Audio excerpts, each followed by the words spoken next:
चार भाइयों की कहानी। एक बार की बात है, एक व्यापारी था जिसके चार जवान बेटे थे। उन चारों के विचार कभी आपस में नहीं मिलते थे। हर दिन किसी न किसी मुद्दे पर उन चारों में बहस हो जाती और कभी कभी झगड़ा भी। अपने चारों बेटों को आपस में ही लड़ता देख व्यापारी को खूब दुख होता। इन सब से परेशान व्यापारी ने अब खुद ही इसका उपाय निकालने की सोची। व्यापारी ने उनमें से प्रत्येक को एक के बाद एक दूर के नाशपाती के पेड़ की यात्रा पर भेजने का फैसला किया।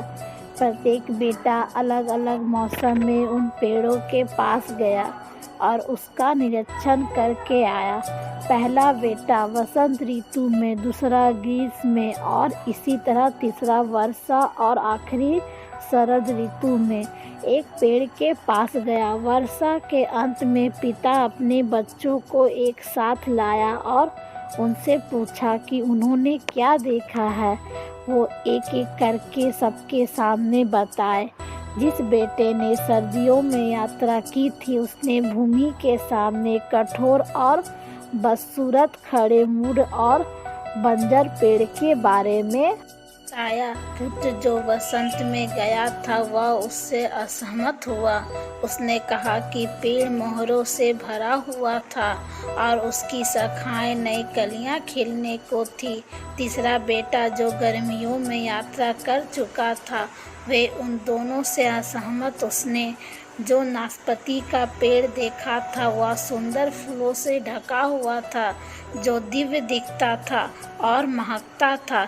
अंत में अंतिम पुत्र जिसने पतझड़ में यात्रा की थी फिर से उन तीनों से पूरी तरह से असहमत हो गया। उसने मीठे और स्वादिष्ट नाशपाती से लदे एक पेड़ का वर्णन किया जो पहले खाए गए किसी भी स्वाद से बेहतर था। पिता ने ध्यान से सुना। उसने अपने चारों पुत्रों की बातें सुनी। उन सभी ने नाशपाती के पेड़ का अलग अलग वर्णन किया और अंत में पिता ने कहा कि वे सभी सही थे क्योंकि उन्होंने नाशपाती के पेड़ के जीवन का केवल एक ही मौसम देखा था।